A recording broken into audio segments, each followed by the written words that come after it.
আহ আমি নৱপ্ৰজন্ম হিচাপে আচলতে এই কথাখিনি চৰকাৰৰ মাজলৈ লৈ যাব বিচাৰিছো। প্ৰথম কথা হ'ল 1993 চনতে সেই সময়ৰ মুখ্যমন্ত্ৰী হিতেশ্বৰ শইকীয়াদেৱে ইয়াত আধাৰশিলা স্থাপন কৰিছিল এই গৃহসমূহৰ। প্ৰথমতে এই গৃহ পৰিৱৰ্তে বাকী কাষৰ এই মাটিখিনি মানে অধিগ্ৰহণ কৰি প্ৰথমতে হেৰি কৰিলে, কোৱাৰ্টাৰবিলাক বনালে। তাৰ পিছৰ সময়ত যেতিয়া চৰকাৰ বদলি হ'ল, প্ৰফুল্ল মহন্তদেৱৰ চৰকাৰ আহিল, এই ক্ষেত্ৰত কিন্তু হেমাহি দেখা গ'ল।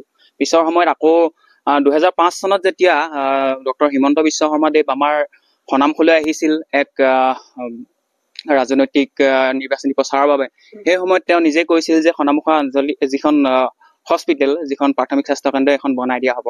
তাৰপিছত যেতিয়া তেওঁলোকৰ চৰকাৰ হ'ল, স্বাস্থ্যমন্ত্ৰী হিচাপে তেওঁ ইয়াত আহি পুনৰ এই হস্পিটেলখন পুনৰ উদ্ধাৰৰ বাবে তেওঁ চেষ্টা চলায়। কিন্তু ইয়ালৈ অহাৰ পথত কিছুমান মানুহে আচলতে প্ৰৰোচনা বুলি ক'ব লাগিব, সেই সময়ৰ ৰাজনৈতিক খেল বুলি ক'ব লাগিব, তেওঁলোকে ৰাস্তা পৰ্যন্ত খান্দি দিছিল হিমন্ত বিশ্ব শৰ্মাদেৱৰ ইয়ালৈ অহাত বাধা দিছিল। তাৰ পিছৰ সময়খিনিত কিন্তু ভূমিৰ ক্ষেত্ৰতো এই কথা আমি পিছত শুনিবলৈ পাইছিলো। তেওঁলোকক যিখিনি মানুহে এই ভূমিখিনি দান কৰিছিলে, সেই মানুহখিনি কোনো ধৰণৰ চাকৰি ব্যৱস্থা কৰা নাছিল। ইয়াৰে কিছুমান কংগ্ৰেছী মানুহে তেওঁলোকৰ এই চাকৰি ক্ষেত্ৰত অলপ হ'লেও মানে হস্তক্ষেপ কৰা আমি দেখা পাইছিলো।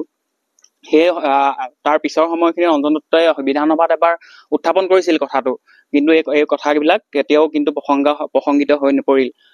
শেষৰ সময়ত আজি অখিল গগৈ ডাঙৰীয়াও এতিয়া বৰ্তমান আমাৰ শিৱসাগৰ সমষ্টিয়ে নতুন সমষ্টিত আমি সোমালো, তথাপিতো কিন্তু ইয়াতে ঘূৰি ফুৰে তেওঁ, কিন্তু তেখেতে কেতিয়াও এই হস্পিটেলখনৰ কথা মুখ্যমন্ত্ৰী হিমন্ত বিশ্ব শৰ্মা ডাঙৰীয়ালৈ লৈ যাব নোৱাৰিলে আজিৰ দিনতো।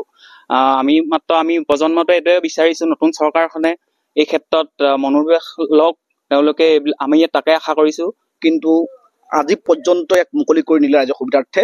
আচলতে ৰাজনৈতিক যি আচলতে আমি ক'ব লাগিব বুজাবুজিলৈ নহাৰ কাৰণে আচলতে এই স্বাস্থ্য কেন্দ্ৰখন এনেকুৱা এটা অৱস্থা হ'ল বুলি ভাবে নেকি আপুনি? সেইটো হয়, কিন্তু ৰাজনৈতিক বুলিয়ে ক'ব লাগিব। কিয়নো ৰাজনৈতিক যদি নেতাসকলে ভূমিদাতাসকলৰ কাৰণে যদি অলপ মাত মাতিলেহেঁতেন, তেতিয়াও এই স্বাস্থ্য কেন্দ্ৰটো হৈ উঠে। যিহেতু তেওঁলোকে বৰ্তমান সময়লৈকে ভূমিদাতাসকলক সংস্থাপনৰ তেওঁলোকে ব্যৱস্থা কৰি নিদিলে। যেতিয়া এই মাটিসমূহ মানে তেওঁলোকৰ পৰা অধিগ্ৰহণ কৰিছিল, তেওঁলোকক চুক্তি কৰিছিল এই স্বাস্থ্য কেন্দ্ৰখন যেতিয়া হ'ব তেওঁলোকক একোটাকৈ সংস্থাপন ইয়াতে দিয়াৰ ব্যৱস্থা কৰিম। কিন্তু তেওঁলোকৰ সংস্থাপনটো প্ৰথম নিদিলে কাৰণে এই এই চিকিৎসালয়খন তেওঁলোকেও সম্পূৰ্ণ হ'বলৈ দিব নোৱাৰিলে।